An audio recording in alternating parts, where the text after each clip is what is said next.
என் பையனை தான் கடத்தி கொண்டு போயிருந்தாங்க. என் பையனை திருப்பி வந்து அன்னைக்கு நைட்டே வந்து மீட்டு கொண்டு வந்து ஸ்டேஷனில் ஒப்படைச்சாங்க.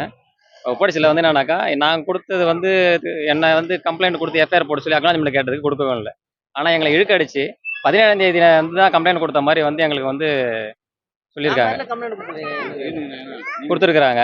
இது வந்து எங்களுக்கு என்னன்னா, எஸ்ஐ ஜெயகுருநாதன். அது மட்டும் இல்லாம ஏட்டு வாழுமணி. இவங்க 2 பேரும் வந்து என்ன இழுக்கடிச்சு இது பண்ணி இன்னைக்கு தான் வந்து இது குடுத்துருக்காங்க.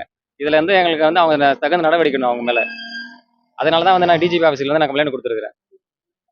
அவங்க வந்து கடத்தப்பட்ட நபர்களுக்கு ஆதரவா இருக்காங்க. ஆமாங்கய்யா. என்னன்னா, நாங்க குடுத்ததுல இருந்து 14 நாள் கழிச்சு தான் வந்து எங்களுக்கு எஃப்ஐஆரே போடுறாங்க. என்னன்னா, அவங்க இப்போ எங்க மேல தப்பு இருந்தா அவங்க கம்ப்ளைண்ட் குடுத்துருக்கணும். அது எதுவும் குடுக்கல.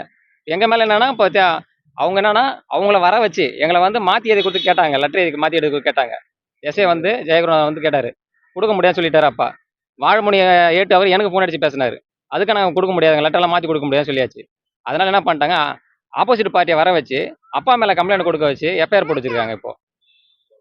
அதனால அந்த 2 அதிகாரி மேல நடவடிக்கை எடுக்கணும்னு சொல்லிட்டு தான் அப்ப நான் டிஜிபி ஆஃபீஸ்ல லெட்டர் குடுத்துருக்கேன்.